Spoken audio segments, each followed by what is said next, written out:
حضرت سارہ رضی اللہ تعالی عنہا نے کہا، بے شک انہیں دیکھ آئیں، لیکن شرط یہ ہے کہ گھوڑے پر بیٹھے بیٹھے ان سے مل لیں اور وہاں قیام نہ کریں۔ حضرت ابراہیم علیہ السلام نے یہ شرط قبول کر لی اور اس مقام کی طرف روانہ ہو گئے جہاں کئی برس بیشتر حضرت ہاجرہ رضی اللہ تعالی عنہا اور حضرت اسماعیل علیہ السلام کو چھوڑا تھا۔ جب وہاں پہنچے تو ایک بے آب و گیا صحرا کی جگہ ایک شاداب اور سرسبز آبادی دیکھ کر بے حد مسرور ہوئے۔ لوگوں سے ساری کیفیت معلوم ہوئی۔ حضرت اسماعیل علیہ السلام سے بھی ملاقات ہوئی لیکن وہ انہیں نہ پہچان سکے۔ پھر حضرت ہاجرہ رضی اللہ تعالی عنہا کے مقام پر تشریف لائے۔ انہوں نے دیکھ کر سلام کیا اور حضرت اسماعیل علیہ السلام کو بتایا کہ یہ تمہارے باپ ہیں۔ حضرت اسماعیل علیہ السلام نے نہایت ادب سے سلام کیا۔ حضرت ابراہیم علیہ السلام نے گھوڑے پر بیٹھے بیٹھے انہیں فرتے محبت سے گلے لگا لیا۔ اس کے بعد حضرت ہاجرہ رضی اللہ تعالی عنہا نے تمام حالات سنائے۔ حضرت ابراہیم علیہ السلام نے فرمایا، بے شک اللہ تعالیٰ اپنے بندوں کی مدد فرماتا ہے۔ حضرت ہاجرہ رضی اللہ تعالی عنہا نے بہت اصرار کیا کہ آپ گھوڑے سے اتر کر کچھ دیر آرام فرمائیں، لیکن حضرت ابراہیم علیہ السلام نے معذوری کا اظہار کیا اور فرمایا کہ میں سارہ سے قیام نہ کرنے کا عہد کر کے آیا ہوں۔ حضرت ہاجرہ رضی اللہ تعالی عنہا نے عرض کیا، آپ کا تمام لباس اور جسم گرد و غبار سے اٹا ہوا ہے، آپ زمین پر قدم نہ رکھیں، میں ایک پتھر لا کر رکھ دیتی ہوں، اس پر کھڑے ہو جائیں تاکہ آپ کا ہاتھ منہ دھلا دوں۔ حضرت ابراہیم علیہ السلام نے یہ بات قبول کی اور پتھر پر کھڑے ہو کر ہاتھ منہ دھویا۔ اس پتھر کو اللہ تعالیٰ نے مصلح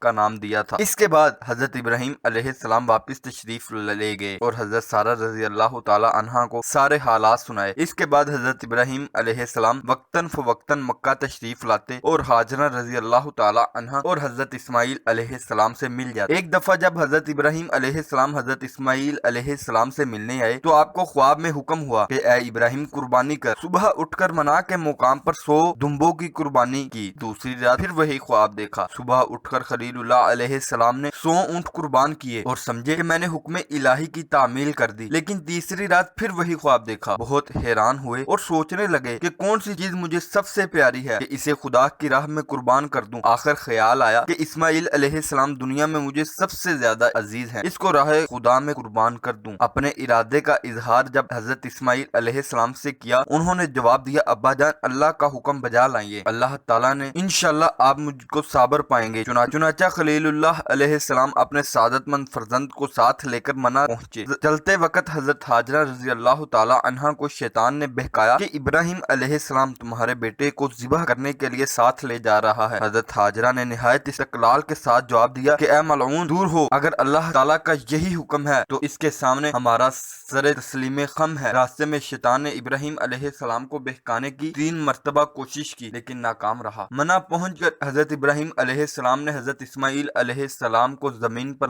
لیٹایا اور آنکھوں پر پٹی باندھ لی تاکہ شفقت پادری حکم الہی کی تعمیل میں مانے نہ ہو۔ اس کے بعد انہوں نے اپنے لخت جگر کے گلے پر پوری طاقت سے چھری پھیر دی، لیکن جب آنکھوں سے پٹی کھولی تو کیا دیکھتے ہیں کہ حضرت اسماعیل علیہ السلام کی جگہ ایک مینڈا ذبح کیا ہوا پڑا ہے اور حضرت اسماعیل علیہ السلام صحیح و سالم مسکرا رہے ہیں۔ باری تعالیٰ کی طرف سے ارشاد ہوا کہ اے ابراہیم علیہ السلام تو نے اپنا خواب سچ کر دکھایا، ہم نیکوں کو ان کی نیکی کا اسی طرح صلہ دیا کرتے ہیں۔ اسی واقعے کی یاد میں مسلمان ہر سال عید الاضحیٰ مناتے ہیں، کعبے میں پہنچ کر حج کرتے ہیں اور قربانیاں دیتے ہیں۔ جب حضرت ابراہیم علیہ السلام تیسری دفعہ حضرت اسماعیل علیہ السلام سے ملنے آئے تو انہیں خانہ کعبہ کی تعمیر کا حکم ہوا۔ چنانچہ دونوں باپ بیٹے نے مل کر تعمیر کعبہ میں مصروف ہو گئے اور عام طور میں لوگوں کو سنا دو کہ وہ اس بیت اللہ کا حج کرنے کو پیدل اور دبلے اونٹوں پر سوار ہو کر دور دراز کی مسافت طے کر کے آئیں۔ حضرت ابراہیم علیہ السلام نے عرض کیا، میری آواز نہیں پہنچے گی۔ رب کریم نے فرمایا، تیرا کام پکارنا ہے اور پہنچا دینا ہمارا کام ہے۔ چنانچہ حضرت ابراہیم علیہ السلام نے مخلوق خدا کو پکارا۔ اللہ تعالیٰ نے دنیا کے گوشے گوشے میں ان کی آواز پہنچا دی۔ آج صدیاں گزر جانے پر بھی لاکھوں مسلمان دنیا کے کونے کونے سے کھینچ کر ہر سال کعبہ پہنچتے ہیں اور حج بیت اللہ سے مشرف ہوتے ہیں۔ فرزند ہاجرہ رضی اللہ تعالی عنہا حضرت اسماعیل علیہ السلام کی نسل سے ہی نبی آخری زمان سرور کائنات حضرت مصطفیٰ صلی اللہ علیہ وآلہ وسلم رونق افروز عالم ہوئے۔